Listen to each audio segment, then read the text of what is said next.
A vague disclaimer is no one's friend. This podcast will look at episodes in relation to Buffy and Angel as a whole, and therefore contains spoilers for the entirety of both series. If you haven't seen all of Buffy the Vampire Slayer and Angel the series, go and watch them before you listen to this. Remember, you've been warned. The hardest thing in this world is to live in it. That's why there's us, champions. We live as though the world were as it should be, to show it what it can be. The Earth is definitely doomed. It's Tuesday, so it must be time to return to the Hellmouth. We're going through the Buffyverse episode by episode and a look back at Joss Whedon's iconic shows. I'm Emcee, and I'm here with... It's Andie. It's David. It's Jan. And I'm Logan. This week we are talking about Lover's Walk, which is episode 8 of season 3. It was written by Dan Weber, directed by David Semmel, and originally aired November 24th, 1998. One thing that I found really interesting about this is that this is a pretty big episode. Like, a lot of shit happens. So I'm like, it must have been written by, like, Jane Espenson or somebody like Marty Noxon. But it was written by Dan Weber, and no offense to him, but this is the first thing that he's written. And he only does one other episode this season. Wow. Mm-hmm. Which is what? It's the The Zeppo. Zeppo. Oh, okay. Yeah. I mean, I really love this episode. And It's definitely two solid episodes. And this one is a really strong, I thought it was somebody bigger, like, did I know this name? I should know this name, right? And then apparently not. Yeah, he does eventually go on to become an executive producer on Futurama and The Simpsons, so he goes on to, like, wider pastures of bigness. So, I mean, maybe it wasn't a matter of... And lots of comedy.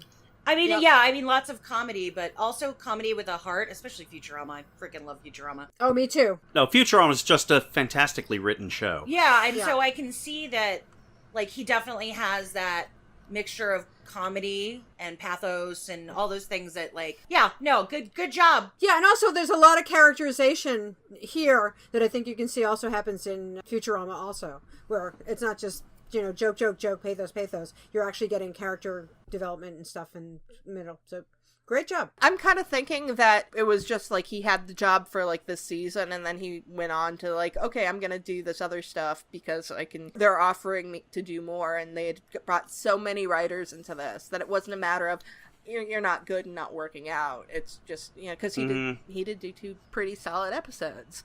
If you get a call to the big leagues like The Simpsons, you take it. I mean, I love Buffy better than The Simpsons, but that's a pretty good get, especially for, like, a comedy writer. Oh, yeah. Yeah, especially when, The Simpsons have been on for, 47 years at this point, so... Yeah. It's a solid gig for as long as you want it. Also, it may just be that he may have felt that was more his voice. His area. Yeah, his Right. voice and his calling. But this is still an awesome, awesome episode. We start out with a not too great scene, in my opinion. But of course, most of that is because of the plot line that won't die. Yes. God. But it's coughing up blood on the landing. It's going away soon. Is it because of Willow's Dora the Explorer sweater? What? Oh, it's because of Willow and Xander. Her sweater looks like Dora the Explorer. Oh, I didn't even think about that. I mean, it's hideous, y'all. It's the only thing I can focus on in that scene. I'm like, oh, are y'all having emotional drama? I cannot look away from her sweater. I feel like I'm having a seizure. I didn't have that much emotional drama. Oh, just them, the whole sitting together on a bench wrong because they don't know how to use benches because they're terrible cheating monsters. Right, exactly. But mostly this scene's about SAT scores. I was also focusing on the fact that I mean, this is the first time you always write Xander shut up. I wrote Willow shut up. Because she's all in angsting over the fact that she got 740 verbal. In 1998, the average verbal score was 502. And the average Princeton and Yale prospective students had verbal scores of between 600 and 700. Okay. Shut up, Willow.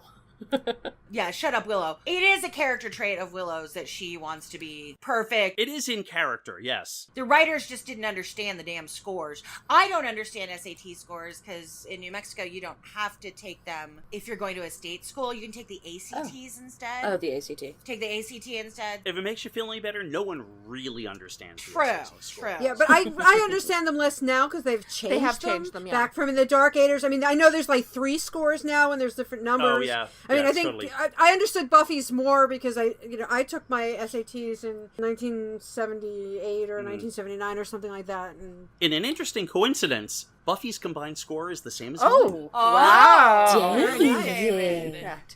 Smarty pants. Willow's verbal is slightly higher than mine, though. One thing that bugs me throughout this episode, everyone's like, Buffy, you got these great SAT scores. You could get in wherever you wanted. And it's like, it doesn't work like that. What's her GPA? You couldn't. You've been expelled. You're toast. You actually have to have a decent academic record as well. You have to have high scores, but then you need a high GPA. You need, electives. You need volunteering, blah, blah, blah. Good letters of rec. Teachers don't even know who the hell Buffy is. They're not going to write her a good letter of rec. Your SAT scores, I mean, it helps. It's such a Hollywood way of looking at things. They're always like, It is. SATs mean everything. I mean, they did that on fucking Saved by the Bell, where Zach Morris had like high SAT scores, and it's like, you can get in anywhere. And it's like, it's Zach fucking Morris. He's not getting in wherever the fuck he wants. I love that you just brought Saved by the Bell into this, because that's golden. For a TV show like this, it's the easy way to show that the person you think isn't going to do well academically is actually smart.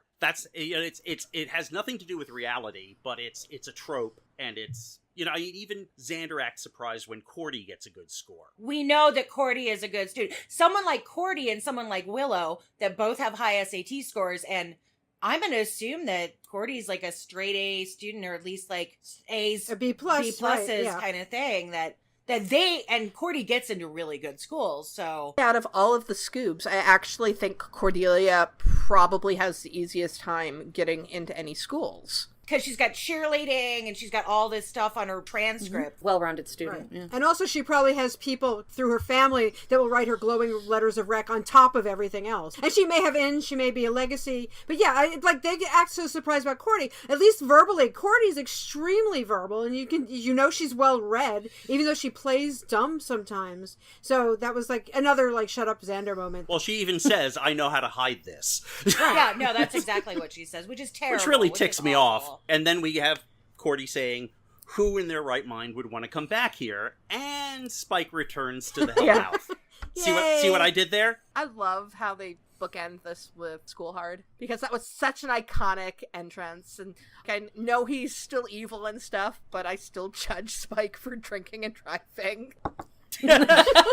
Right. Don't drink and drive. We discussed that we were going to discuss this. Like, how the hell do vampires get drunk? They don't breathe. They don't, digest stuff properly. I mean, I know there's weirdness with, drinking blood or whatever. How do they get drunk? It's funny anyway, but how do vampires get drunk? Well, I just always assumed the physiology of the vampires in the Buffyverse was, I don't know, more closely aligned with humanity. I don't know. The answer is, the show doesn't fucking care. It's what the plot requires. As far as the breathing thing is, because it comes up again and again throughout the series, when Spike is getting tortured later on and he's getting drowned, it's pointless. But but the only time we actually see breathing or not being able to breathe up as a plot point is in season 1, so that Xander could save Buffy. No? Is that wrong? So maybe they were just like, we're going to scrap this mythology and move along. In fact, here, I forget. Does Spike say, I don't breathe, or I don't have to breathe? I'm pretty sure he says I don't breathe, which is why the other thing sort of twigged me, like, if you're completely dead, how do you get drunk? I think maybe Spike was almost being facetious when he said, I don't breathe. Because obviously he does. Oh, he's basically fucking with Angel at that point. And I have seen fan wanks regarding the whole prophecy girl thing, in that Angel has dead breath. Seriously. Worst morning breath ever? He needs Cordelia's toothbrush. Yes. There you go. But it's so nice. Like, that, it's just great. And I just might know just as Spike, because it's so nice to see him back. I have a couple of notes throughout this, and I'm not sure if it's a stunt double or James himself, doing really good physical humor. Oh, this episode, he just rolls out of that car when he falls in the courtyard. Good stuff. I don't know if it's him I or not, think but most of the really... physical humor, the dropping, the rolling, I think that's all James. I think a lot of it is You know what James. I mean? Like, because those are pretty minor drops that can be accomplished with just having a pad under you and an actor that isn't afraid to fall on a pad. James is so great in this. A couple early pieces of trivia. One, doing this episode, this was just supposed to be let's have Spike come back. And then Joss was so impressed by James in this episode that he's like, I'm gonna bring you back to regular in season 4. Also, in terms of doing stunts, James burned himself during the fire scene. Really? Ouchie. You can tell in the scene that that's all James because there aren't any cutaways. Well, we end up having Spike go to the warehouse, which I find really interesting that he goes to the warehouse. I mean, of course he has to go there because Angel is at the mansion on Crawford Street. But I needed to come up with a reason, like an in-universe reason why Spike would do that just off the bat. And for me, it's like the warehouse was the last place Spike was happy. That actually makes I've always assumed that also. Interesting. Drew's dolls are all there. That's true. Drew's dolls are all there. Drew has a lot of dolls, though, I think. Yeah, I think she travels with Miss Edith. Little caches of them throughout the world. But I don't see she'd leave any of them anywhere. Oh, maybe those are just her burned dolls, so she... Yeah, I think there are some at Crawford Street, because when... I think Beauty and the Beast, when Buffy locks Angel up, you see, like, a bunch of dolls that she, like, pushes out of the way. So I think Drew just has a ton of dolls. I think Spike is always like, look at this new doll I got you. And she tortures them a lot. And yeah, a lot of them burned up when Giles went all Firestarter on the warehouse. I love James singing My Way. It's super sexy. Yes. He is a good singer. He is a really good singer. I don't like Ghost of the Robot. I don't either much, but he has a really nice voice, yeah. I actually did see him in concert at a convention once back when I still liked Spike a lot. I think I remember when you actually saw him. I remember you talking about it, but he's got a lovely voice, and also I like the nod to Sid Vicious. So, and then we get into Cordelia and Xander talking about bowling, and Cordelia looks super cute in that plaid skirt. It's yeah, such a all the classic look. outfits are. Besides the Dora the Explorer outfit, they're all super, super cute. What does date this episode? She's like, yeah, I just got those pictures developed. Yes. know. I miss those days. I still like proper film, but I like the immediacy of, like, not proper film, so. I mean, granted, we're all so old that we wouldn't know the answer to it, but what do kids hang in their lockers these days? Do they, like, print out photos from Instagram? I assume. Yeah, probably. I don't know. Do kids have lockers these days, or are they just, like, constantly in threat of someone's gonna put something in them? Who has a printer? Even the printer. As the youngest, even in I'm 10 years out from high school, even then we didn't really hang things in our lockers. Honestly, a lot of schools, your lockers are so far out of your way most of the day that I would just carry all my shit with me. I'm actually pretty sure that in the brief time when I did have a locker, I had a Buffy poster up. Of course you did. Yeah. Of course you did. On brand, Emcee. I am mad at Willow and Xander for a lot in this episode, but the whole bowling thing ticks me off in this double dating thing. Like, I mean, I know they're also overcompensating. They never really say that, but they are. But they're celebrating their SAT scores. They're all so proud of Buffy, but they don't fucking include her in it. By Buffy. Yeah.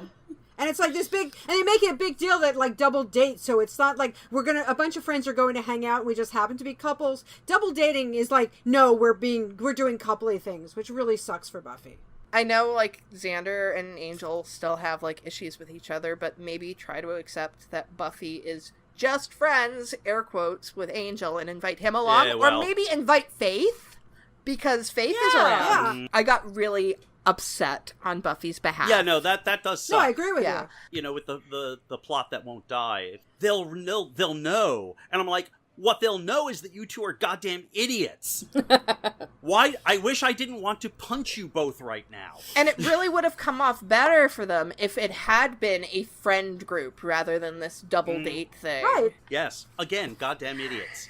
Yeah, it was ridiculous. I mean, again, it's just, as we've said before, a lot of this is just to push a certain plot line that we all hate as compared to it just being organic within the storyline. So they've got to do this but it sucks. Probably the most realistic thing about that entire plot line is the fact that when they try to, like, do something to, like, hide it, they're just flailing. They give it no thought. They're just like, gotta do something. And I think the only good thing that came out of this entire plot line is the next scene with Oz and Oh Willow my god, and the I Pez just... dispenser. Yes. Oh, get a partner that looks at you the way that Oz looks at Willow. Because that's like, yeah. I mean, that's like really the romantic ideal at that point. It's like the sweetest, like, geekiest, wonderful thing in the world. You know, flowers are fine, but it's a fucking witch-headed It's this head, whole so. thing of, you know, this isn't anything of value, but it made me think of you. That is the most beautiful type of gift. There's also like a tacit, well, I say tacit, but maybe just a quiet support he's showing. Like, hey, this is something you're exploring. This is something you're doing. I support you. I think it's great. here's this present that made me think of this part of you. And it's not just this made me think of you, it's also this is something I know you'll appreciate. It's like you'll like this because I know you. You know, when you're in a relationship, and I've been in plenty in the past, it's like, you know, you can get like really expensive things that you don't want, but when somebody gives you something that's that personal and just like, I thought of you when I saw this, and it actually means something, you know, when they thought of you, it's like, that's like the greatest thing in the world. And I was just like, oh my God, Oz. And the thing is, we just juxtapose that with the scene of Cordelia having Xander's. Yeah, she jokes about it, saying that she's good looking in the pictures, but at the same time, she's giving him that kind of, she's real open with him. She's real breezy with him. They're not bickering. I mean, they do their little bit, but that's just their relationship, right? And so she, in her own Cordy way, has done something just as romantic as Oz has done for Willow. I'm obviously like, we swoon over the Oz stuff because it is so sweet, but Cordelia has done something just as sweet and is just as betrayed as Oz. The only complaint I can have about this is that I wish this had been, as far as Xander and Cordelia is concerned, I wish this had been their relationship for longer, because they're still so antagonistic up till this point, and it is a gag that's played to, or it's a bit rather, that's played to make people feel even worse for what Cordelia is about to go through, and that's fine, but it's believable with Oz and Willow because that's the nature of their relationship. But we don't see this kind of sweet acceptance with Xander and Cordy as much, and it kind of bums me out. I think it's a missed opportunity, and it would have made it even more of a gut punch. I think their thinking was we're gonna put it all in this episode so that we get the full smack in the face, and they really should have drawn it out over more episodes. I would disagree. I think that we've seen this a lot from Cordelia. I think in Go Fish, we saw her accepting the fish monster, thinking it was Xander. I think we saw her support of Xander during Becoming. In the last episode, she was talking about how she thinks she's in love with Xander. And also in terms of the pictures that she hangs up, she could say that she's cute all she wants. One of those pictures only has Xander in it. We've talked about this before, that part of the problem is, and I wish they had corrected this more, is that Cordelia, it always comes off that Cordelia is way more into Xander than Xander's ever into Cordelia. And that really sucks for her, because she also deserves better. To both of your points, yeah, absolutely. I think I didn't articulate it as well. I wish that Xander would behave more like Cordy does, or to some extent the way Oz does. But that's probably asking a lot from him, I guess. I do think that this is the episode where we see them, for the first time, really, like, 100% comfortable in this relationship, though. Because there's always some kind of caveat or something before. I mean, Cordy shows that she really cares for Xander, but they're moments. Whereas here, it kind of feels more like it's what's actually going on, and it's not, there are no bumps there. And it would be nice if that had gone on a little longer. Yeah, I'm exactly. with Logan, yeah. Okay, so just aside from the relationships, I'm a Pez dispenser collector. I fucking love Pez dispensers. Oh, one of my friends gave me, it wasn't this exact one, but she found me a witch Pez dispenser as a birthday gift one time just because of this show. Like, again, that's a thoughtful gift. That wasn't a romantic relationship. That was just a friend that was like, oh, we both really like Buffy, and I know you love Buffy, so let me buy you something that reminds you of Buffy. I have actually looked on eBay to see if I can find this one, and it's totally available. You can pick it up for between like $5 to $15. So I think I'm probably going to buy this exact one just so I have it. And also, Oz might talk about how they don't have a werewolf and they have to settle for a wacky cartoon dog, but they have had a Wolfman Pez dispenser since the 1960s. I was going to ask, because I was like, he has got to be wrong. I knew he was wrong because I remember seeing either if it was the Groovy Ghoulie ones or the Universal Monster ones. I think it was just so Oz could say wacky cartoon dog. Well, yes, but but this is our job to like point out this kind of stuff, and I did look up, what kind of werewolf Pez dispenser would be available in 1997, and certainly there's a lot more Pez dispensers now, so there's probably plenty of werewolves now. But back then, I mean, it was probably really pricey because it was a vintage one from the 60s, but they did have a Universal Monsters Wolfman. I'm going to say something really controversial, and in my opinion, really brave. Pez are disgusting. I just collect the dispensers. I do eat the candy when I buy the dispensers because they come with the candy, but I would much rather have sweet tarts. It's yeah. basically a blocky hey, Necco wafer. Hey, new business idea. Yeah. Has dispensers, sweet tarts inside. Sweet tarts I inside. love it. So, But Awesome. moving on, we get a scene with Giles and Buffy together. I love this. I do too.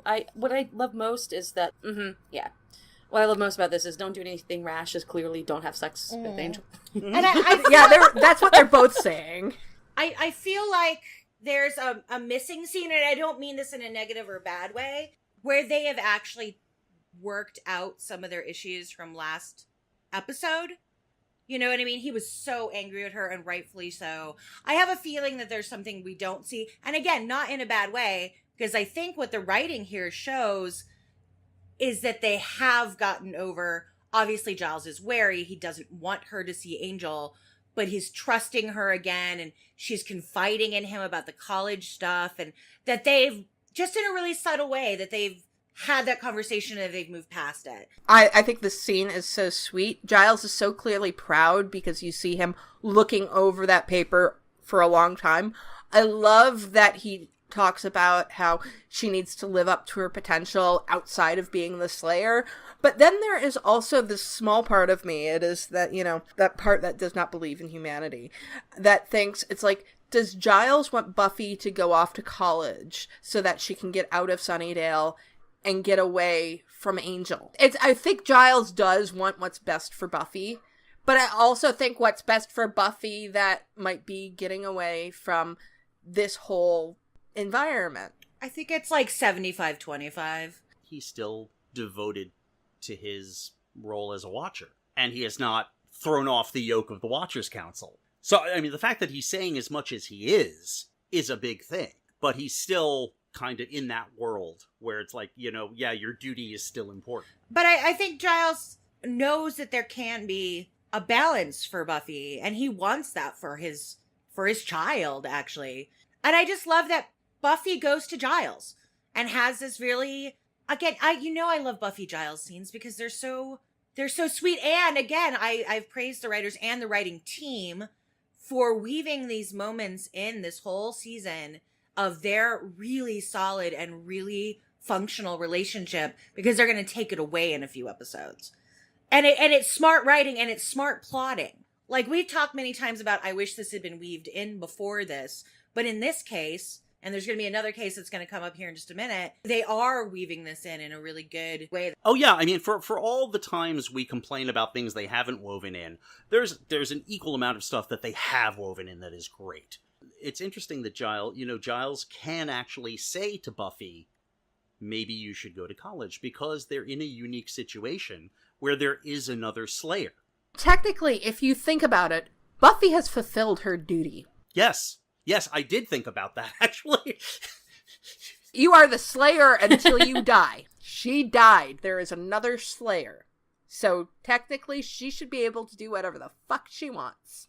Giles realizes that, and unfortunately, it is at Faith's detriment, because Faith has to take over then, but we'll see how things turn out there. I think about this a lot, actually, like how much of Buffy echoes in Veronica Mars. Oh, yeah, it was a major influence. Major. In this particular case, spoilers for Veronica Mars, at the end of the series, Veronica goes off to college. In the movie that got made later, she basically gets pulled back and loses her job in the process and is back. She can't escape either. Got excellent points, and everybody should watch Veronica Mars, because it's really fucking good. It's really good show, Veronica Mars is great. And they're really, trying to get another series, I think, is what they're working. Oh, are they? Oh, cool. We're talking about Veronica Mars right now because we want to put off talking about this next You know scene. what my note says? It says, I hate this storyline so much, I don't even want to talk about it anymore. Like, we've belabored this. I hate them. I hate these two so much. Those are my only two notes on the next scene. Kill it with fire. I should bring this up now. While I was watching the episode, I didn't feel like this at all, but thinking about some stuff earlier today, I actually kind of feel badly for Xander. Girl. Give me a minute.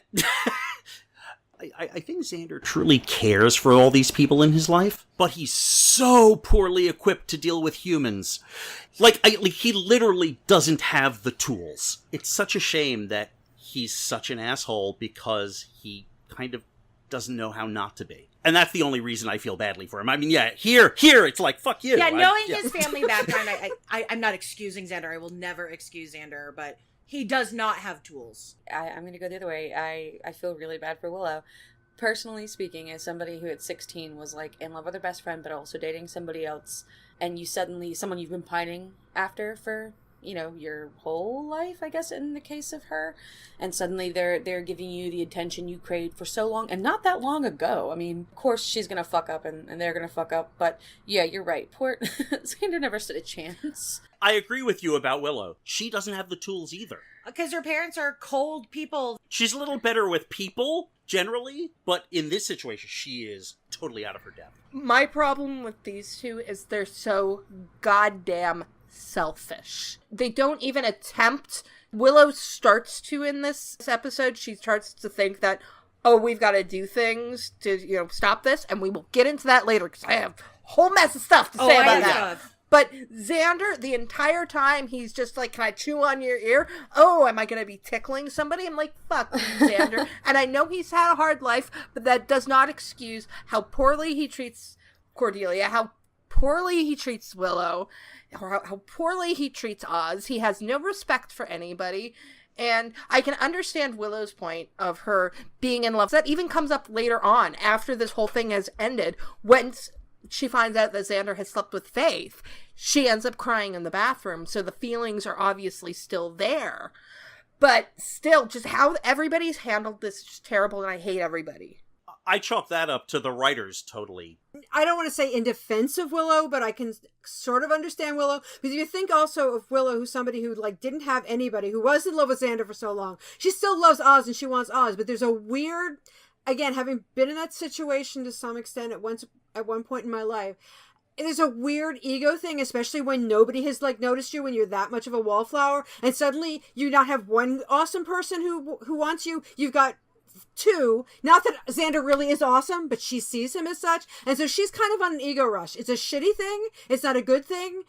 But she's kind of like, I think she's riding that kind of ego thing that, oh my God, all of a sudden I'm not just like stuck with one person, not that she's stuck with Oz, but now I suddenly have two people that want me, and maybe I'm not so awful after all. You're just defending her out of redhead solidarity.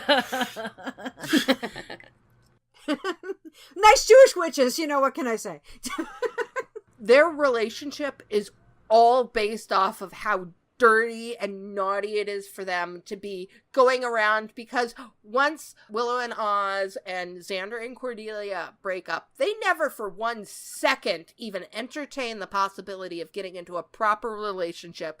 And I mean, even Xander, Willow and Oz get back together, but Cordelia and Xander don't. You would think that if they were actually serious about being in a relationship, that Xander might come up to Willow and be like, so are we going to give this a real shot? Truth. Preach. It's hormones. Let's chalk it up to them being children, hopefully. But I know adults who do this shit all the time, so who can say? We've talked about this way longer, considering we didn't want to talk about it. But the good thing is it's almost over, and we won't have to, like, deal with it. Thank God. Except for the fallout, you know, very soon. But we get a very lovely scene with Buffy and Joyce. And Joyce is being so proud and happy. Which is nice. She's starting to become the Joyce I like. I do have one question, though. Where did Joyce get all that paperwork from colleges? Buffy literally got her scores today. Oh, like she isn't the kind of mom who's like just slipping shit into her bag and stuff. No, but I mean, everyone was like, no, Buffy's not going to go to these good schools like Brown. I mean, she specifically mentions and Northwestern. Brown. Right, in those days, didn't you, we had to like mail the school? Yeah, but that's the thing, you had to mail stuff. You didn't get stuff from a bunch of schools that you didn't think you were going to apply to. The beginning of her senior year, 10-1, Joyce wrote all these schools and got this material just to in case. Touch it. This scene is interesting. I mean, it's a very short scene, but it made me really think about Buffy's future looks really bright for a hot minute, and then it's going to be taken away again. But then I realized it doesn't get taken away, because I think season 4, it's about many things, but it's finding that school life, work, slay balance for Buffy. which goes not that bad. There's definitely things, but the schooling for Buffy in season 4 is actually a pretty positive thing. Up until Joyce gets sick, it's going pretty well. School, slaying, everything is kind of working out in Buffy's favor. And what happens with Joyce, Buffy like dropping out and everything, that is completely, understandable. That is life stuff. Yeah, that's not academic stuff. It seems like Buffy's doing really well in season 4, which season 4 has its issues, but I kind of do love seeing Buffy engaged in university life and what that looks like. And obviously we'll be talking about that a lot once we get to season 4. But yeah, I really like Joyce in the scene that she is. I mean, she's not even saying that Buffy needs to abandon the slaying. She's just really looking out for Buffy's best interests and everything.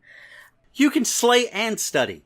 I wonder how much of it has to do with the writers maybe initially not being sure what they were going to do with Joyce, whether or not they were going to have her be this, not active necessarily, but aware and supportive part of Buffy's life, because so much of the Slayer mythology and the other Slayers we see don't have that kind of relationship with their parents, which is kind of the thing about Buffy. She has these ties to life. I wonder if so much of our previous issues with Joyce were them sort of waffling about maybe where they were going to go with her, and you see them sort of settle on her being this part of Buffy's life and being aware.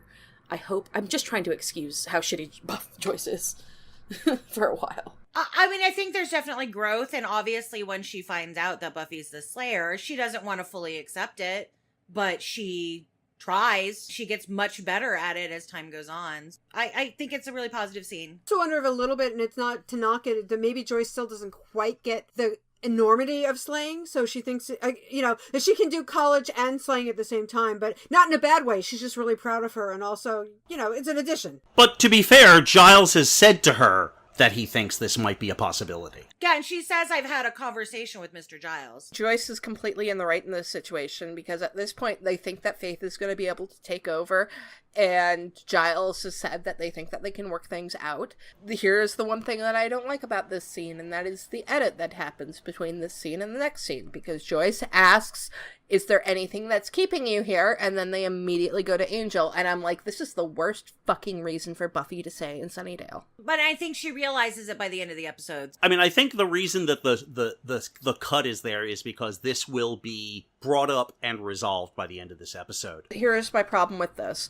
This episode is fucking terrible when it comes to Buffy and Angel, because they set up all of this stuff about how Buffy and Angel can't be together, they're so in love, but 2 episodes from now, they will end up being together, and that will go on through the end of the season, and Buffy actually has no agency in what happens in her relationship with Angel, because Angel decides that he's gonna leave because it's what's best for her. Great point. Very good point. And we will definitely get into more of that as we go through this season. Yeah, you're right. Overall, that is true. Although, at the end of this episode, I think she shows some agency. It doesn't stick. I think it might be actually one of the problems with this episode being written by somebody who is not one of the regular writers, in that there's very little follow-through in their breakup in this episode. The episode goes out of its way to go, Buffy's reason for staying here would be Angel. And I'm sitting here going, what's keeping Angel in Sunnydale? It always bothers me that,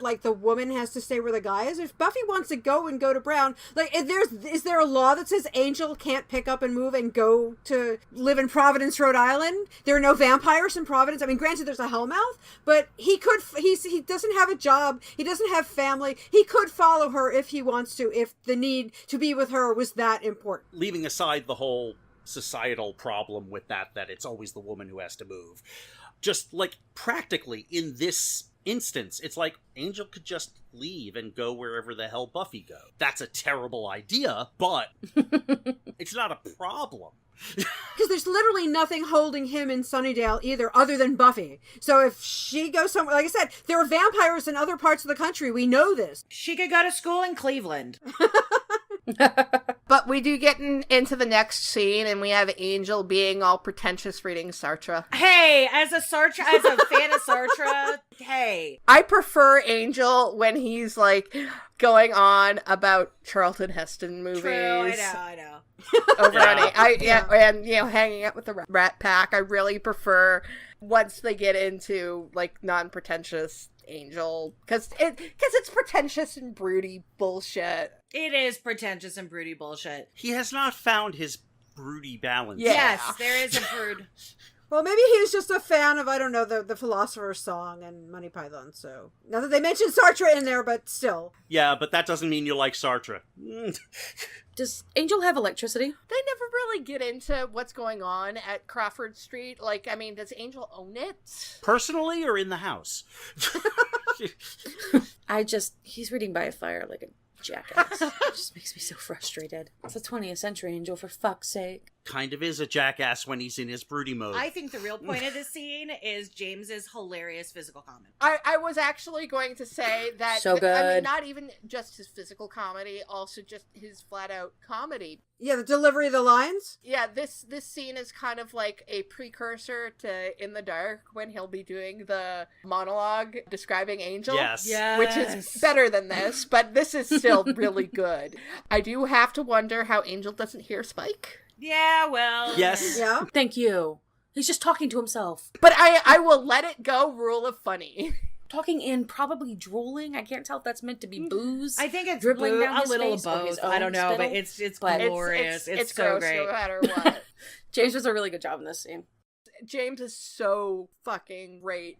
But I guess he's so drunk he doesn't wonder why Angel is still around and re-ensouled in this scene. He's just like, I'm gonna bitch at you and then pass it. Yeah, I mean, it works. He's really, really wasted. He's very drunk. He's very drunk. And another how do vampires work question for this episode. When he gets back to the car, he pours alcohol on the burn wound. Do vampires get infections? My note. Why pour alcohol on your wound? You are immortal. Fucking unreal. And it's like, you're wasting you don't food. want to waste food. Well, maybe it's not infections. Maybe it's just like, formaldehyde. It's to keep the flesh from disintegrating, because even though he's immortal, he's still undead. So it's kind of keeping him Drink I thought intact. it was just a matter of got back to the car to like get away from the sunlight, but he still wanted to like put himself out, or and it's like this is as cold as I have it. I don't know. Yeah, It's stupid. Yeah. It's stupid, Okay. but it's funny. Spike, and he is funny. We just chalk it up to they don't care how vampires work. They've never cared. They will never care unless it's plot relevant. It's shooty I-beam vampires. We can write it off also as Spike is kind of dumb when it comes to these things. So he's just doing what he would have done as a human and doesn't think about what vampires might do or not do. But we get into the next scene, and hey, it's the magic box actually being the magic box. Counter's in a different place, but yeah, it's the same shape as the magic box. Yeah, it is the magic box. It is the magic box set. It is definitely. It's just I think when the next owner takes it over, they change it around a bit. They don't actually refer to it as the magic box, though, do they? No, they don't, but they definitely set up that a couple of magic shop owners die over the course of the next couple of seasons, and they establish that this is the same store. And if you actually do look at the set there, it is the same set. and you look at it within relation to the rest of the street, it's where the magic box is. Yeah, so it's very I do think it's the magic box, whether or not it has the same name. And okay, like I'm sorry this lady dies and everything, but way to casually support rape spells there, shop owner. Yeah. So here's You're doing real great. I give her points for we don't carry leprosy. That's just a It great is. line. I don't carry any sort of physical ailment, but rape is fine. Sorry, just ignore me, y'all. Right. No. You're absolutely right. Yeah, you're totally right. I mean, and Spike is hilarious here too, but then Willow comes in. And here's what I have to say about Willow. And we're going to see this going forward for the rest of eternity. She looks to magic to fix everything. So she looks for external ways to solve her problems and never without actually confronting and looking at her internal the problem and just saying, you know what, we're not doing this anymore. I'm through. It's over. No, stop. She just looks for a way to make it better with magic. And to manipulate somebody else, whether to fix the problem rather than talking them through. It's, she does it here. I'm going to make us make you not love me anymore. What does she do to Tara? Just the opposite. Yeah, it's very much big manipulation, and it's very frustrating.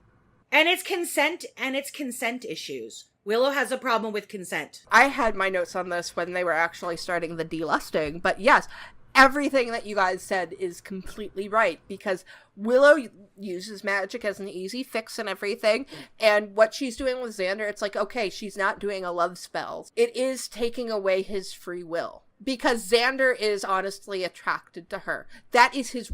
He is well within his rights to be attracted to Willow. Whether or not they are together is a completely separate issue, but people are attracted to other people, and you can't stop whether you're attracted to them. Right, he's entitled to his feelings, right, wrong, or indifferent towards her. And it's not like he's assaulting her in the street, so she's doing a binding spell, which is much more of the, okay, I'm just going to keep you from doing bad things to me or anybody else. This is, I'm going to take away and mess with your emotions and mess with your attraction or your hormones or whatever you want to call it that he feels towards her, and that's wrong. Oh, essentially, she's not dealing with his actions, she's dealing with his thoughts. Yeah, and his emotions, which is wrong. She is trying to control him and make decisions for him. And she is not dealing with the fact that if you don't want to be with Xander... Don't be with Xander. Then don't fucking be with Xander. Just don't kiss him. Just have an ounce of self-control, woman. And was it last week where we got the whole no means no from him? It's like, well then fucking say no, Willow, and put your foot down and say, we're not doing this. End of.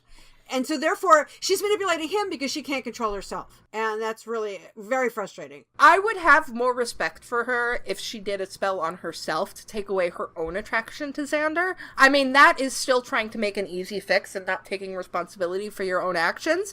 But at the very least, that would not be non-consensually trying to change somebody's thoughts and feelings. That would be her choice. Was she not?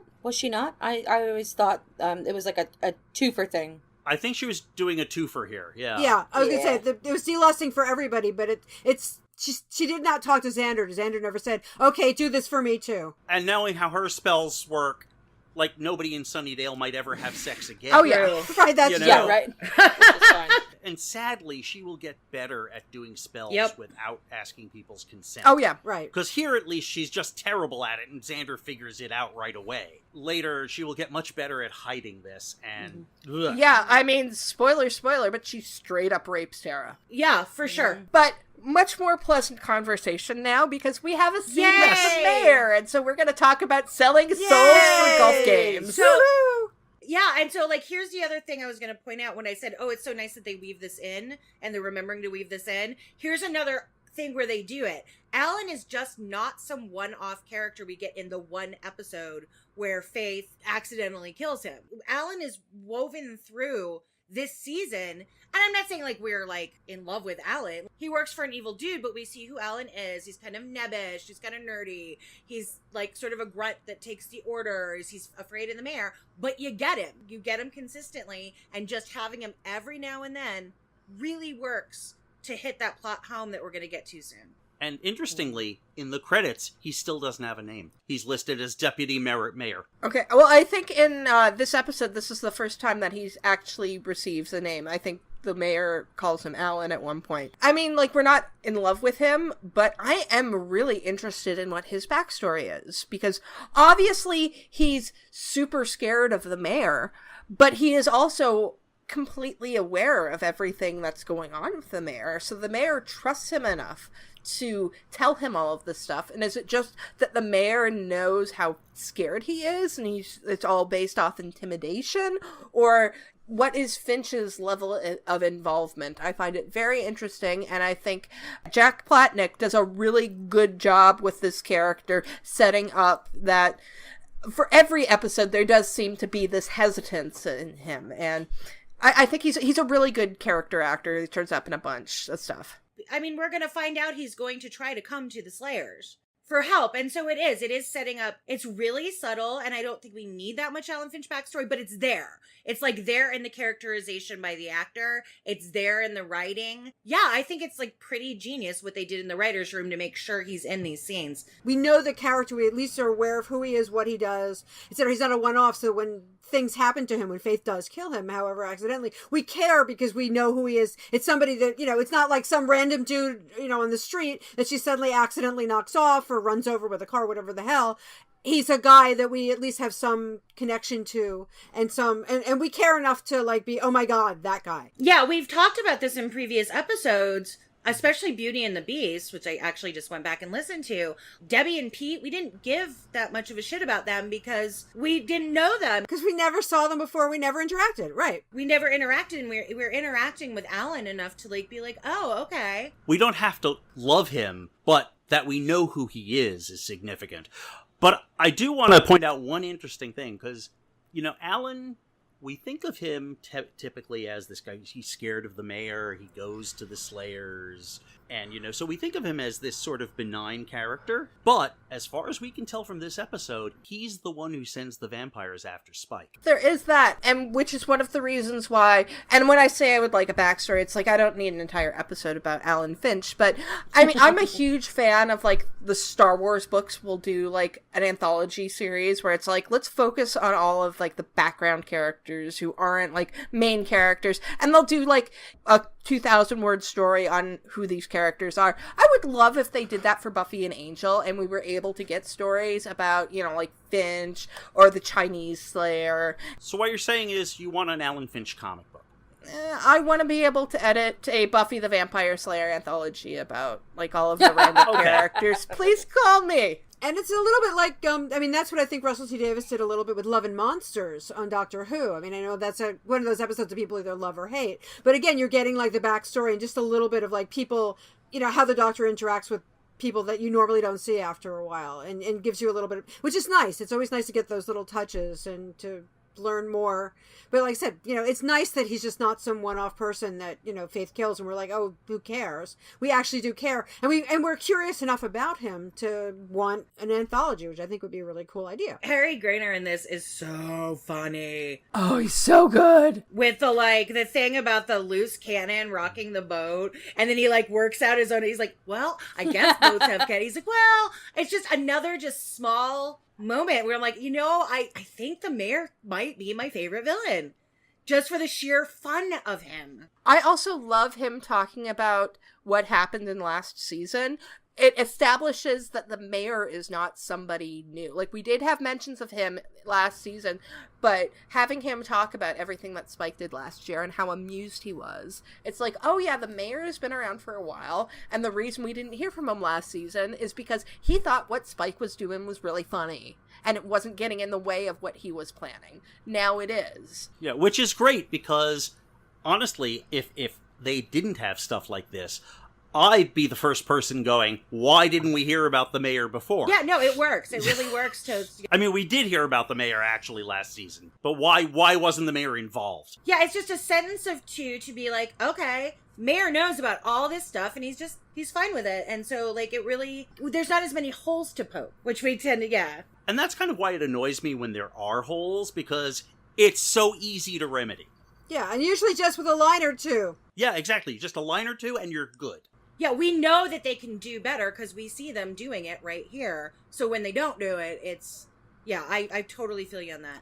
So I just a good scene. We get a small scene of Angel and Buffy together, and Buffy's telling Angel all about her college prospects. And again, I think a lot of the scenes from this season are just showing how ill-suited Buffy and Angel really are, because they have now gotten past the forbidden love, lust for all eternity thing, and Buffy has grown up, and Angel has, I don't want to say he's grown up, I think that he's matured and emotionally a little bit, and they're both realizing that, oh, so there's real life that's going on, and we can't just pour ourselves into this forbidden love, and you're gonna go to college. And talking about, oh, Angel could follow Buffy off to college, I think one thing that we've established throughout this episode not just this episode, but this season, is that Angel doesn't want to follow Buffy to college. He will come to this decision later on. He realizes that Buffy needs to grow up from this forbidden love, and she needs to go on and live her own life. He, of course, realizes it long before she does. Well, she's 17. Still comes back to town and goes all Dawson on her. I'm sorry, he takes it on long before she does. I think they both know it, even at this point. Yeah, but if you think about it, she's, 17, 18, and he's whatever age he is, because that keeps changing, but 200 and something. So yeah, he should have some more maturity than her and some more awareness than her. They are trying to talk as friends. They're trying. They're making an effort. There is longing. I think Sarah and David, their chemistry is really based on this longing and pining.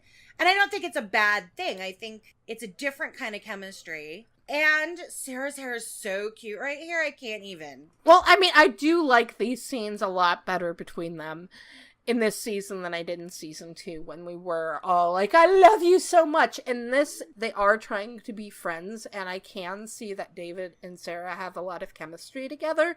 But I like that because of who these two characters are, that they're kind of coming to the conclusion that we can't be together. I think that's true about this season. It is two people that fell so wildly in love figuring out that they're maybe not the most compatible. I mean, it's still the grand love that Angel's going to remember forever and doomed love, but that's a trope. You know what I mean? That's a trope we see in a lot of things, not just Buffy. And so it is them sort of, it's their journey. And I think a lot of people, young people, because, Buffy's young and Angel is, when he was turned, was in his late 20s, young people. Oh my God, I feel so old right now. You young people. But it's something that you sort of have to discover for yourself as your life goes on, how relationship works, what doesn't work. And so I don't mind Buffy and Angel in this season because they both need to come to the conclusion that, that they just don't work. I think Angel's curse is not having his soul. I think Angel's curse is having Currumption with all of these, strong warrior women, because he's always having these, really strong connections with these strong warrior women that he ends up not being able to be with because they're all strong warriors who need to, have these big destinies where they can't be together. But I mean, of course, Angel's true love is his son. That is true. 100%. From one doomed love to another, we gotta talk about them again. We've talked about a lot of the issues. But we've got Willow and Xander doing their delusting. I do like It Smells Like Church, Evil Church. Well, Xander, as much as we hate him, sometimes he's still got decent lines. He's, again, and it's Nikki's delivery. Nikki's delivery is always spot on in those, he speaks Joss language better than, he and Sarah both really have that handle on how to deliver those kind of lines. So, yes, we have our delusting. Willow is saying that he needs to study for chemistry or whatever bullshit excuse she uses. And Oz and Cordelia are going to meet them there later. And still, Xander's trying to seduce her. Xander's, a guy of a certain age, and he's horny. What can you... He's horrible is what he is. He's horrible. No, I'm not saying it's a good thing. I'm just saying that's part of it, is that he's just horrible and horny and... I'm going to have, towards the end of this episode, when, they think they're going to die, it's we're in this situation. What's Xander thinking about? Let's make out. Yeah. It's as they say on CinemaSins, the power of boners is stronger. It is just really... Ugh. Logan, okay, so listeners, since you can't see us, Logan makes her notes on actual note cards, and she holds them up to the camera for us to show us when she's made a note that is exactly the thing we just said. And that one said rude kissing. Spike comes in and he kidnaps Willow and Xander. And Xander gets the crap beat out of him. Yay. Yay. Mm-hmm. Hooray! And because we need Spike to stick around, nobody thinks to stake him with a pencil or anything that's lying around, that he just kind of comes in and does his thing. Nobody stakes anybody in this show for 5 minutes. Urgh. To be fair, staking Spike with a pencil Buffy could stick him with a pencil because she's the Slayer, but I don't think that Willow and Xander would have the muscle to do it. Willow stakes somebody with a pencil later on, but she does it magically, and she hasn't quite learned that yet. So I will give them a pass on that. But it seems like nobody ever even tries, oh, it's a vampire, let's try and drive a stake through them. This will, of course, be my continuing problem. Right, but we need him to stay around, so he's going to be a continuing character. Or even if he wasn't, he was still going to leave at the end of this, so it's okay. But it's just me being sarcastic and also picking up on David's thing that, well, there's a vampire here. We just fight them. We don't actually try to, get rid of them the way you would get rid of a vampire. In defense of Xander and Willow, a phrase I was not expecting to hear in this episode, but go ahead. They don't have the fighting skills. They're taken by surprise. Sometimes fight or flight is a funny response about what you're going to do. Grab Xander really quickly. It's just, they're not equipped to deal with it even though he's drunk. So,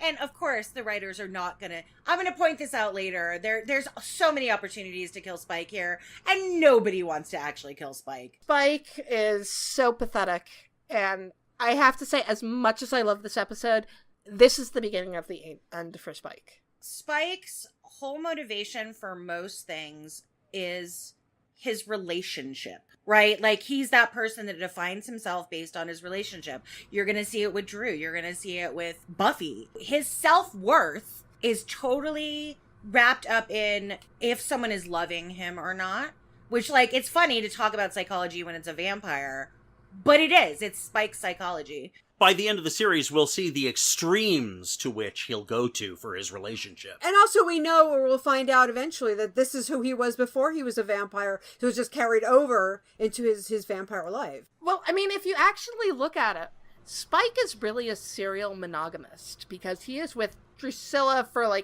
ever, and then when Drusilla breaks up with him, then he's with Harmony, and he's actually with Harmony for quite a long time. Yes, he treats her like shit, but he's with her. In the history of vampire dating, they're been together for a hot second, but it's 6 months in human time. I want to talk about this scene with the acting and the writing when they're in the warehouse. Because Allie and James... This is really interesting because this is the first scene that Spike has had with any of the Scoobs outside of Buffy. And I really like their chemistry together. I like the callback to this scene in season 4, which I think was really cute and fun. But I like them acting off of each other. I think it works really well. I was not one of them, but there were a lot of Spike and Willow shippers. There were. Back in the day.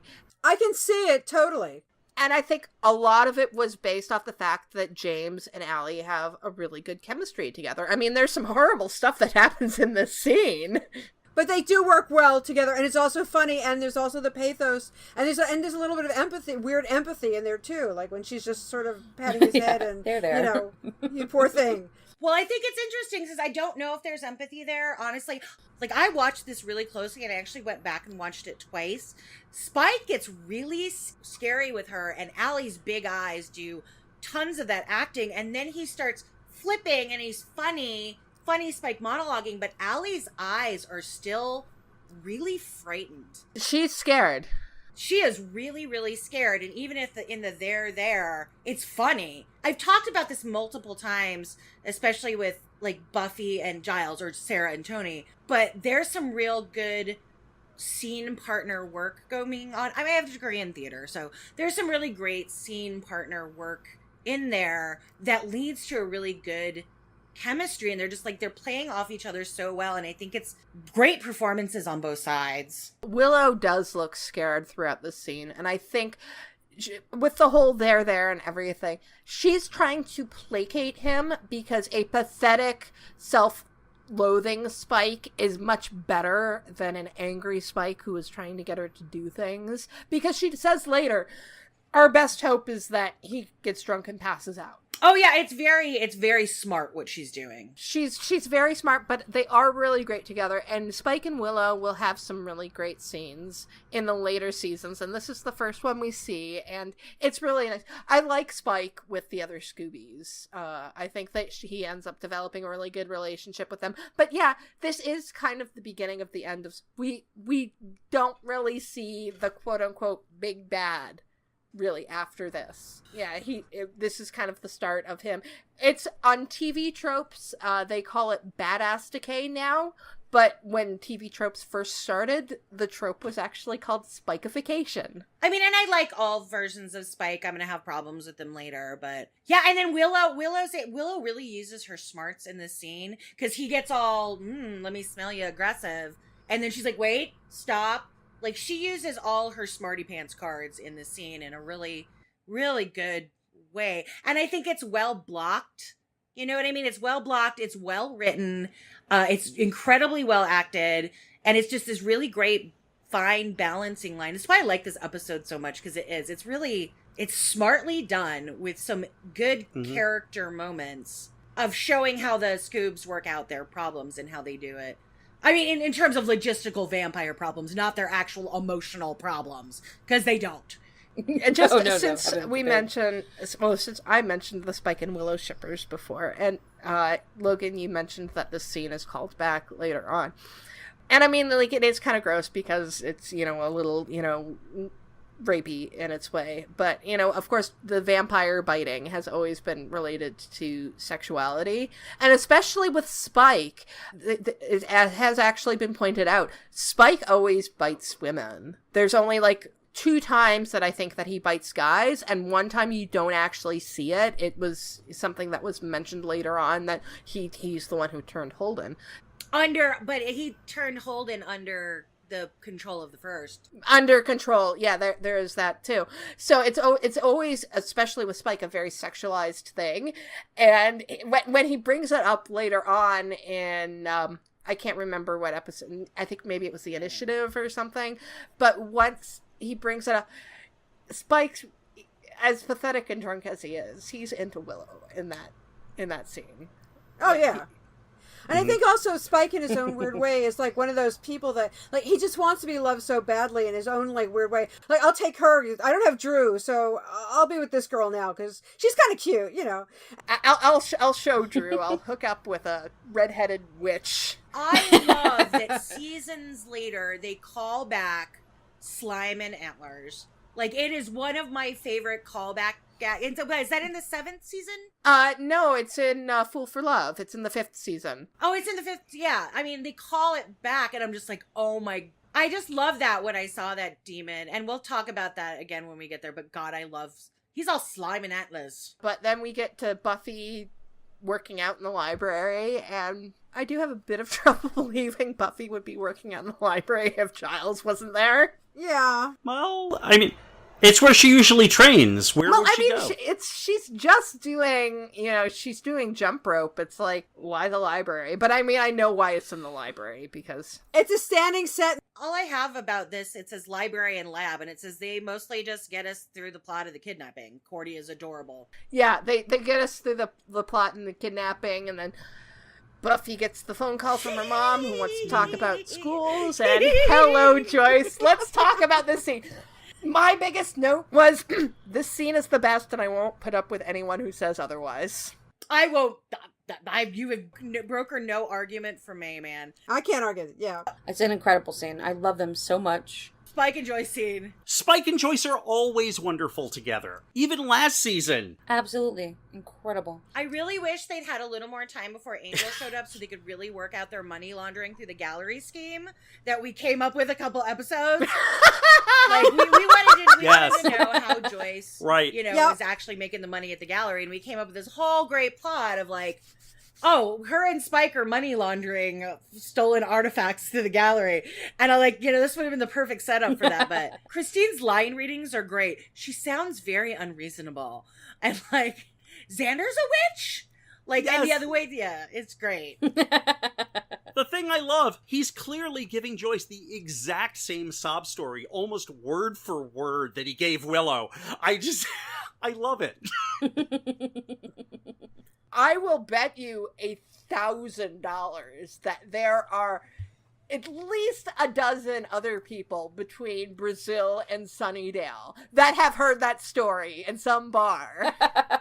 Again, Spike is one of those people that when he's brokenhearted, he will just like cry on anybody's shoulder that he can find. And it's always the same thing over and over again. But I was going to say that I love the fact, and I think they do this later on, that when he shows up and we see Joyce, it's like dun dun dun. And, they set it up as like such a, an evil, something bad is going to happen. And then no, they're sitting there kibitzing at the goddamn kitchen table, and he's crying on her shoulder, and she's like accepting it, and they're there, and tell me more, and oh my god, and I love that. It is the defied expectations, which is like one of the reasons why I love The Last Jedi. It's like when you set something up to be one way, and it's like, no, we're gonna go this way instead. And this happens a couple of times in this episode, and I love it. Yeah, no, it's really good comedy, and it's really smart writing, as we've said before. It works really well. And unlike everybody else that Spike is telling this story to over and over again, Joyce is actually actively listening.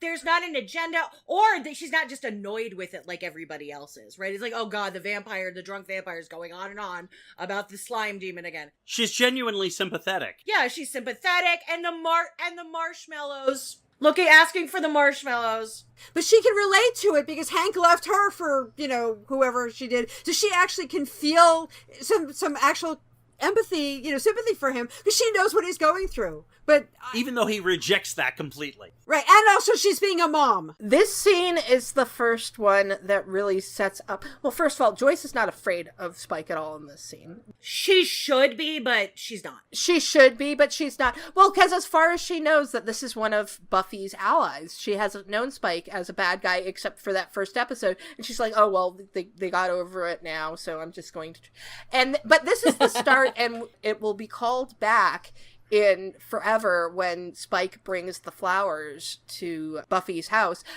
Joyce is treating Spike like a person in this scene, which is nobody else has done that on the show so far. Like, even Drusilla kind of treats him like a plaything. Meanwhile, Joyce is talking to him like a person and somewhat of an adult, where it's like, oh, well, every couple has these issues. She never treats him like a monster. And I think it's the start of the beautiful Spike and Joyce friendship, which will go through until the middle of season 5. And it's one of my favorite minor relationships in this show. Yeah, no, it's lovely. Oh, me too. I love the Spike-Joyce relationship. And that's the thing. It goes back to her. I think it's what you're saying is, it's again, she doesn't have another agenda. She's not worried about him because he's a vampire for whatever reason. I mean, granted, not a good idea, but she's not. She's not involved with him. He's just this guy who's kind of broken up. And she's met him before, and they had a perfectly pleasant conversation about how she hit him in the head. And, and now he's just like really broken up, and she's like, no, she has no other thing except to treat him as a person. Whereas everyone else has something else that's going on with Spike. And I feel so bad for Joyce in this scene, because she is trying to be really nice to Spike, and she has every reason to be nice to Spike. And if Angel had not shown up, then I don't think Spike would have done anything threatening to her. No, not at all. I don't either. I think Spike likes her. I don't think she would be... I mean, obviously, he's gonna if it was just Buffy that came in, there definitely would have been words, and he would have but there's no intention of hurting her. The whole thing with what he's doing behind Joyce, which is super funny, and that's just him basically. He might as well be sticking his fingers in his ears and going, nanny boo-boo. Spike is doing what Spike does, which is fuck with Angel. I have a question though. Why the fuck is Angel lurking outside Buffy's house? I know Angel has... Because the plot calls for it. Isn't that what he does? Has a habit He's of a creepy bastard? But he seemed to do that a lot more, before they were, in a relationship. And at this point, considering they're just friends, it seems super inappropriate. And I know it's there you're right. For the plot, but also it's like, Angel, why the fuck are you there? And I feel really bad for Joyce because no one tells her stuff. No one tells her anything. Because Buffy doesn't tell her, you should, look out for Spike. It doesn't tell her that Angel is back. And we actually don't really get a follow-up on that, about everything that happened with Angel. That, Joyce has every reason to be afraid of Angel. And Buffy just says, Angel, come in. Joyce doesn't know that Willow's a witch, and there's all of this stuff. She's like, Xander's a witch? I do love that. She doesn't know Xander's a witch. If Buffy wants her mother to actually accept everything that is in her world, there needs to be a level of transparency that I don't think that Joyce is getting. Right, there should be communication. But, for better or worse, this is all drama. 90% of stuff that happens in all performance, all stories, is people not telling each other shit. Well, that's the entire plot of Romeo and Juliet, that there's no communication. Yeah. It's every farce ever written. Like, we all want to be good communicators in our life and be healthy, but that is not good drama. You know what I mean? It's just not. Yeah, but I agree with MC in that, no, and I think that's the other reason in a weird way that, because Joyce is sitting down and talking to Spike, and Spike is talking to Joyce, which is more communication than Joyce kind of has with her own daughter and her daughter's friends, so, or even Giles. So yeah, we get into the next scene with Cordelia and Oz going after Giles, but they end up not getting there because Oz smells Willow. Cordy and Oz are so cute. They are cute, yeah. Okay, again, a nitpick. I have a note here. If Oz was able to smell Willow as they're driving around, how come he could never smell Xander on Willow or Willow on Xander? I mean, fair point. Oz is not a jealous human being. He's just not. So if he smells them on each other, he's just going to assume that they gave each other a hug or sat together at lunch. Like, there's no reason for Oz to think that something's untoward is happening. This seems to be like the first time that he realizes that he can smell Willow. I mean, Oz always has like this level of chill going on, except when Willow's in danger. When Willow's in danger, he will fucking turn on a dime. He will get super protective. And I think that's part of that pack mentality. Well, I mean, it's partially that he's just super in love with her. But also, if you look at the whole lycanthropy thing, wolves, are in packs and everything. So he specifically mentions when he smells her, he smells her fear. He smells that she's scared. So I think that, that's kind of, he's smelling that Willow is, scared. So, I mean, it's a really great scene, and I do like this, and I mean, and actually it does come up later that when, in New Moon Rising, he will smell Tara on Willow. So certainly that will come up later on. Which is one of the reasons I was like, but I think now it's mostly a matter of, he smells Xander because Xander's always around Willow, so why wouldn't they smell like each other? And so yeah, I do think that this is something. Also, he's only realized that he can do this right now because of the heightened situation. But yeah, I like this scene, and they're so funny. I think it's adorable. Oh god, these two. And I wish we had more Oz and Cordelia together scenes over the course of this series too, because they work really, really well together. Yeah. But we get Buffy, Angel, and Spike at the Magic Box, and this is the crux of the episode, and that's James Marsters' Love's Bitch speech. It's a brilliant performance. It is what won him the regular role on the show. I don't think I agree with him, though. I think it's a very high school version of love. Yep. Yeah, I agree. Mm-hmm. And everything's always about blood with him. Well, he's a vampire. Show metaphors. I don't agree with him overall about love, but I will say this is a show on the WB about high school students, so there is a mentality of this is kind of high school. It's a great speech, and Spike is not really all that emotionally mature in many, many ways. Right, exactly. I'm not saying that it's completely in character for him, and it's something that will keep up with him later on. I think later on he gives another speech to Buffy about why he's in love with Buffy. I think it's in Touched. And then it's almost like a match to this speech, where this speech is all about how love is all-consuming, and that speech later on is a much more realistic, grown-up version of what love is.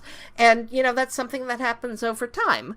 I do think that this is a fantastic speech, and it's exactly what Angel and Buffy need to hear. And yeah, James knocks it out of the park. And it's one of those things where we're going to see this going forward when James comes back, is Spike is a lot more intuitive than anyone ever gives him credit for. He's able to pinpoint issues from the outside. He's not great about being intuitive about his own issues, but you'll see in season 4, he's really good at picking out what's going on with people when it's not, like he'll do it in Family, right? When he punches Tara in the nose. He's good at seeing the dynamics that are happening from the outside that other people aren't always able to see because they're too enmeshed in it. And it's a great speech, and he's really great, and he's so funny. And I'm a huge Buffy shipper, and I will be always, but I kind of miss this Spike sometimes too. I do miss the Spike. And him and Sarah bickering and banter throughout the back half of this episode. It's so fun. You know, it's so fun. It's such an interesting dynamic. And I could see why the writers wanted to put them together eventually, even though some of that was really, like, misguided and some of it was good. And we'll get into that, you know, as we go forward. But, like, they have such a fun, kind of like Cordy and Xander before they got together, that real bitchy bantering back and forth. But it's such an easy chemistry that I'm just like, ugh, no wonder I got so into this. And I want to give a shout out to James and the writers for something that happened, I think, just before this. The "we killed a homeless man on this bench" bit. Oh my God, that is such a great bit. So great. It is. That is so great. It's like it's such a, just like, they just stick it in there and it just works. And James just pulls it off brilliantly. And we get Willow and Xander deciding that they're making an exception for a near-death experience, and Cordelia and Oz walk in. Okay, but just one thing, and we've talked about this before. And David, what did you think of Willow's sweater? Because I thought it was amazing. Oh, it's a pink and I gorgeous don't sweater, and remember I it love in it. detail. It didn't jump out at me. It's a fuzzy, to yeah. quote Spike, that fuzzy thing with the lilac underneath. Willow looks great here. It's, yeah. It's one of those things here where if they had, like, actually been good and not and avoided each other, and, like, we didn't have this other build up before that, and then they suddenly were in this life or death situation and they made out, I think I could have accepted it. But the fact that it's been building up, they can never stop, I just want to punch them both in the face. I don't care if they think they're dying. I am so grossed out by them kissing. Like, the chemistry is not there. It's dying. gross. It's like kissing your sister. I would have been much more okay with this entire plotline, and this, I think, very much what you were saying, Jan, if they had had the closed fluke. And they had actually been awkward around each other and not had any other, like, you know, these, like, smooching and playing footsies and shit. Let me bite your ear and that crap. And then in this life or death situation, they gave in to those feelings that had been simmering. I would like them a hell of a lot more over this whole plot line. Right, because then you could accept that, okay, they actually think they're going to die and they think this is the last thing they're ever going to do, so they might as well go out, you know, having something together. With a bang? As it were. So, once again, we need to get a TARDIS so we can go back and write this stuff ourselves. Because then it would actually be really poignant and painful, because they would know they were doing something wrong, but okay, we're going to die anyway, so we might as well do something. Not, like, be obnoxious little brats and then break Cordy and Oz's hearts as they walk into the room. And not just break Cordy and Oz's hearts, but break Cordy. The way Charisma says, I fell. It kills me. And the fact that at this point in the world, there's no phones around to call 911. I mean, like, Oz is going to go get help, but, like, this is not like it is today where you're like, shit, 911, and someone would be there a lot quicker. This is like... No, you have to run and find an actual phone and or a paying phone. Yeah, it's like life or death, really. Cordy could have been really, really hurt. She was stabbed in the chest with rebar. They said that missed internal organs. It came out right through her left lung. Fight me on it. Yeah, see, I don't buy that at all. Like, again, I'm going to quote CinemaSins here. Cordy survives this. Is totally beyond belief. A bit of trivia, because I read about this. Actually, I guess Charisma had some kind of accident as a kid that was supposed to have been exactly like this. Oh, wow. Charisma fell into an incomplete swimming pool, and a piece of rebar went through. And I believe they actually wrote this in to, like, explain the scar. Like, you do see the scar a couple of times on Angel, and they might, like, add some stuff to it, but it is based off of the real scar that she had. So Fascinating. And she did, obviously. Wow, she survived that's it, so I incredible. guess it is survivable, even though it looked really unbelievable. Wow, yeah. In terms of how is she still alive and why didn't that go through her lung or her liver or something. Honestly, right. but to be fair, Xander should be dead too with that blow he took to the head, so... Well, Charisma, if you're listening, we love you so much. then we leave them to get into a fight, and I have nothing to say about this fight scene other than Buffy saying, "I violently dislike you" to Spike. Oh my god, that's in my notes too. And I say that to I have said that. Not maybe So do I. faces, but I have certainly said, "Oh, I violently dislike that person." The way I say it is I actually say it to, like, people that I like.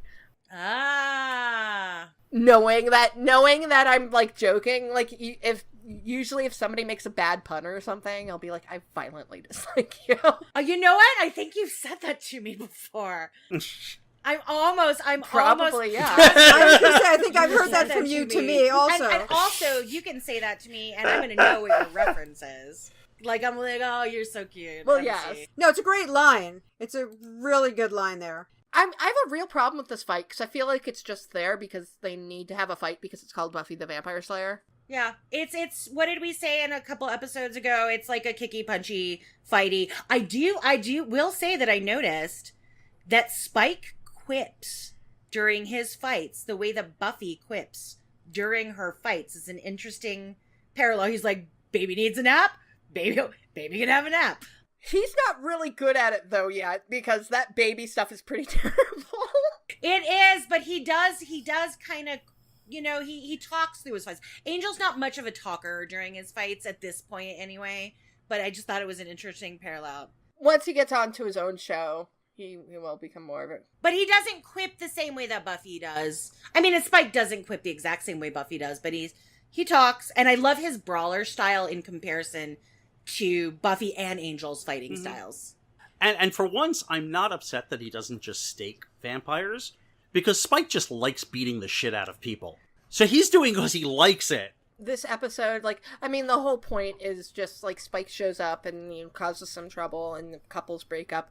But, I mean, like, the whole plot of vampires come after Spike, it's like, we're gonna have a fight, and then the fight ends, and Spike's like, I'm leaving town now.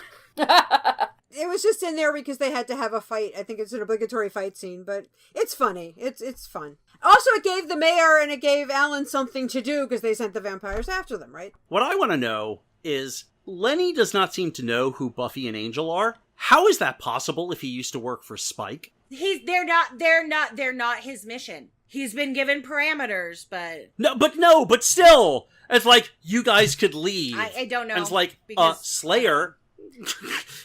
I don't know, maybe he doesn't want to tangle with the Slayer because he knows that he can't take her.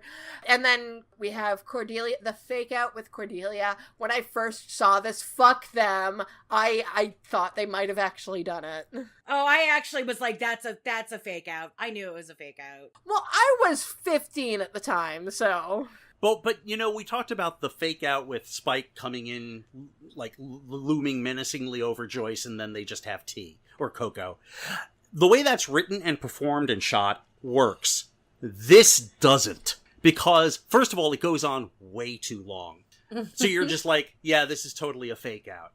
And it just, no, it's, yeah. Buffy is way supporto gal here. Like that, I like saying this, and we said this in our last episode. Buffy would have supported and listened to Willow's side and not blamed her. She would have said, you know, Willow, this isn't a good thing. But I like seeing that in this moment of their actual friendship coming through there. And Willow's purple outfit, I want it not as a 90s outfit, as today. I would wear that right now. Funny thing, I mean, like, because, like I said earlier, like, they've been found out, and all of the sudden, we're into this whole thing of, let's forget this thing ever happened. And, I mean, like, I'm really glad that they do that, but also, I am kind of surprised from Xander's side of things, that Xander doesn't try to pursue a relationship with Willow. And I also just, yes, Queen Cordy! Dump his cheating, pathetic ass. Well, and you know what? I'm not even yay Queen Cordy, because she's not Queen Cordy in that moment. She's like wrecked, like, and having charisma without the makeup on. She's beautiful regardless, but having her stripped of all her cordiness is what really gets to me in the scene. So it's not a quip at Xander. It's not like, it's, you need to be away from me right now. And then the way she turns over and is just so broken, it's just, poor Cordy. She's so broken. I will argue that she is always Queen Cordy. I just have such mad respect for her for just, and I mean, yes, for not quipping, for just being, it's like, no, go away. Yeah, this for me is a peak Cordy scene on this show, so... Right, because she's so hurt and she's so broken by him that she's not even... I mean, because I think Cordy normally gets off on, you know, arguing with people with, like, having the whole banter thing, because that's a very, you know, we've said it's like a 1940s, like, comedy thing. And here she's just like, no, she's broken. She's just like, she's done with him. And rightly so. Cordelia sets a boundary. And we're going to actually see Oz do that later. We'll talk about it in amends. But, and the thing that makes me so angry, she's so vulnerable. She's been vulnerable with Xander. She's been loving towards Xander. And she has every right to tell Xander to fuck out of her life.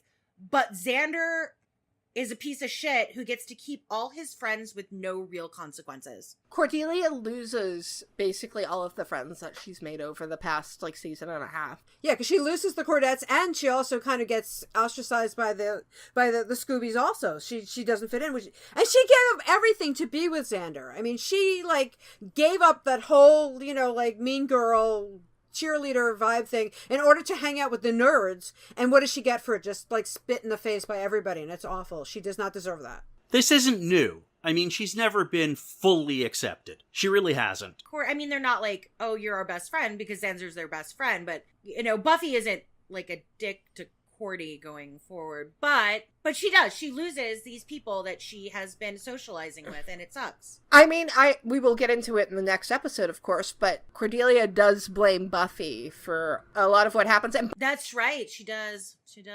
Buffy actually does reach out to Cordelia to try to bring her back into the group, and Cordelia is not having any of it. But this isolation that goes on with Cordelia for the rest of the season is heartbreaking, especially when you find out in the prom what's going on in Cordelia's personal life, because Cordelia's personal life is falling apart. And she has no one to support her. She has no true friend to support her through that, and goes through it by herself. And I love you, Cordy. And I love you, Charisma. Because Charisma is just very silent acting in the scene and in the montage. It breaks my heart. Yeah, and if you think about it, she sacrificed a lot to be with these people and to be with Xander. And she gave up her whole social standing and everything, and she gets nothing for it. And it doesn't even pay off in the end, which sucks. And literally, she has put her life in danger. It's not just the high school heartbreak. She doesn't get in as much fighty stuff, but she was in the group that was vampire killing at the beginning of the season.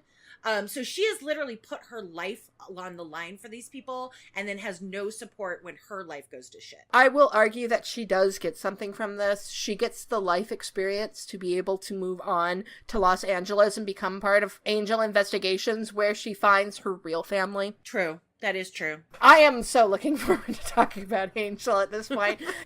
Really? I'm shocked. I know, right?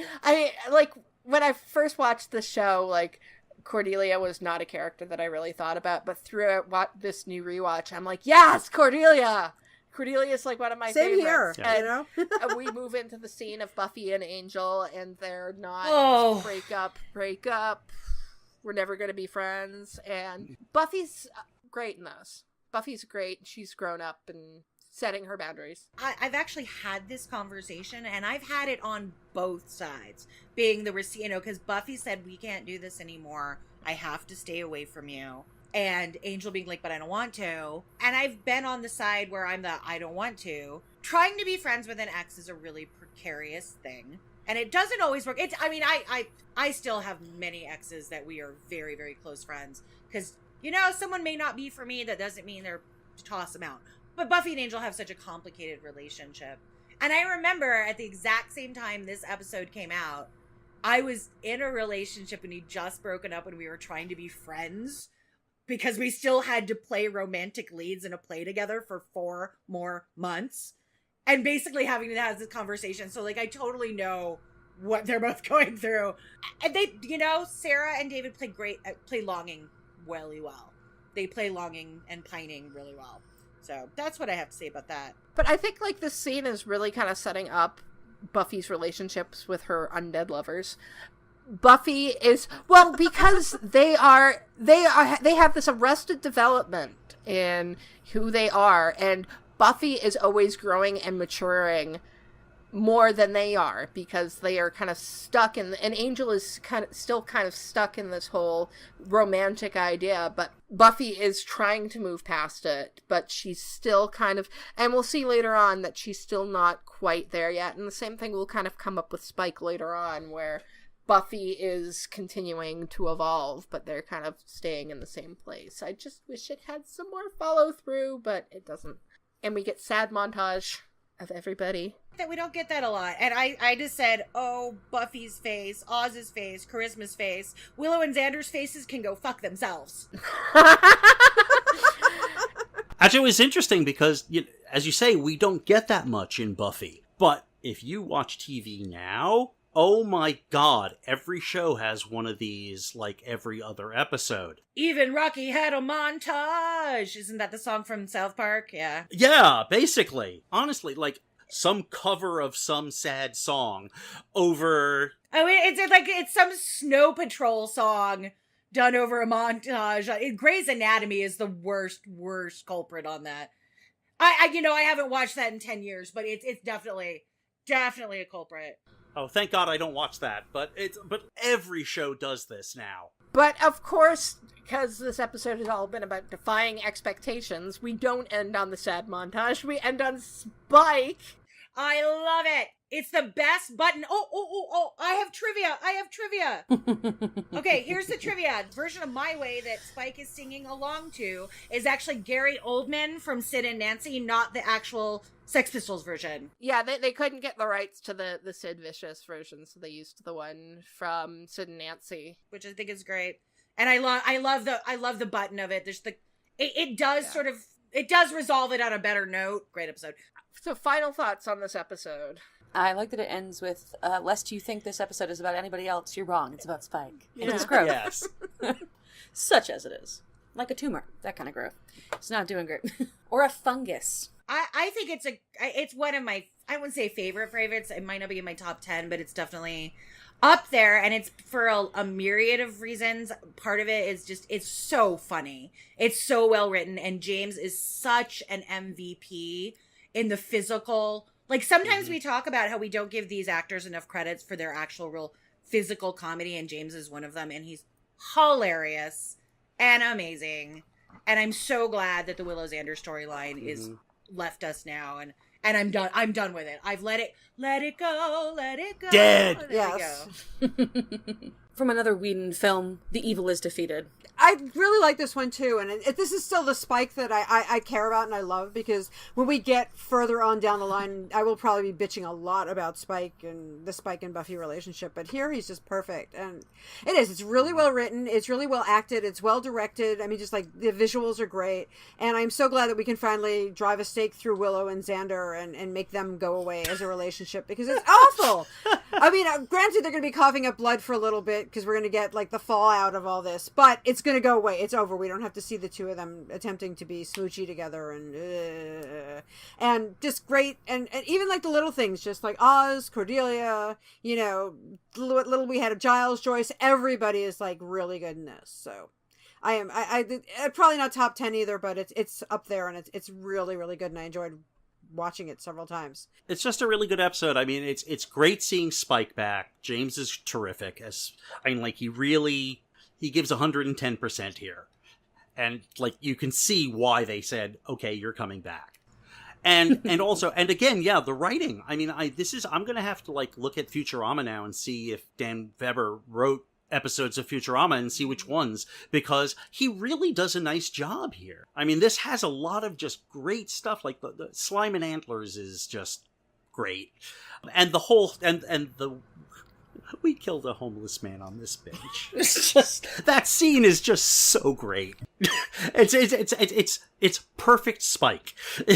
This episode is really great because it's weird, because it's almost like its own little thing, because Spike changes the atmosphere so much. Like, it does have so many plots that started at the beginning of the season, will go through the end of the season, but because Spike is there, it changes everything. And it's just like, Spike's going to come in, and he's going to make these big transitions for everybody in the season, and then he's going to go away and just be happy singing Gary Oldman pretending to be Sid Vicious, and it's so wonderful. He might be the Chaos Demon. I mean, forget about the Slime and Antlers. A couple of little trivia notes for this episode.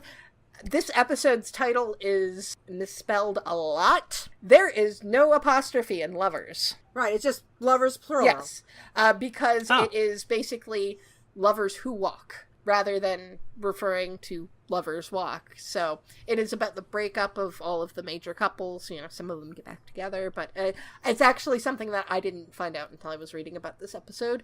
And despite only appearing in this one episode in this season, Spike is still on the CD art for this season's box set.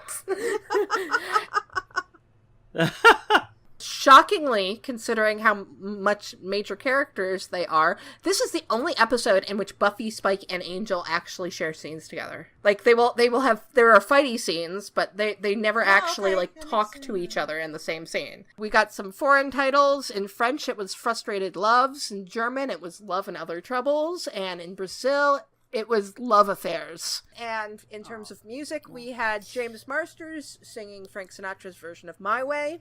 We have the Vicious White Kids, a.k.a. Gary Oldman from Sid and Nancy, singing My Way along with James Marsters, and Christoph Beck doing Loneliness of Six. So that is Lover's Walk, and I think we all enjoyed this episode because we all really like this Spike. And next week, I think we're all going to have some very strong opinions on the episode because we will be reviewing The Wish. Woohoo! Vampire Willow. Ow. That outfit. Not bored now.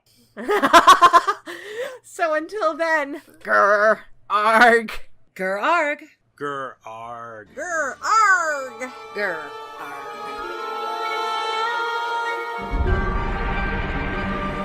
We'd like to thank everyone who downloaded the podcast, and an extra special thanks to everyone who shared, liked, and subscribed on social media. If you'd like your questions or comments read on the show, you can contact us on our website, returntothehellmouth.com, on YouTube, Tumblr, and Facebook at Return to the Hellmouth, on Twitter at HellmouthReturn, or on email at returntothehellmouth@gmail.com. We'll be sure to read your comments on the show. Be sure to rate our show at iTunes and Stitcher, and check out our show merchandise on TeePublic and Redbubble. Also check out our sister podcasts, Drag Hags and the Trash Compactor podcast. See you on Tuesday. Grr, arg.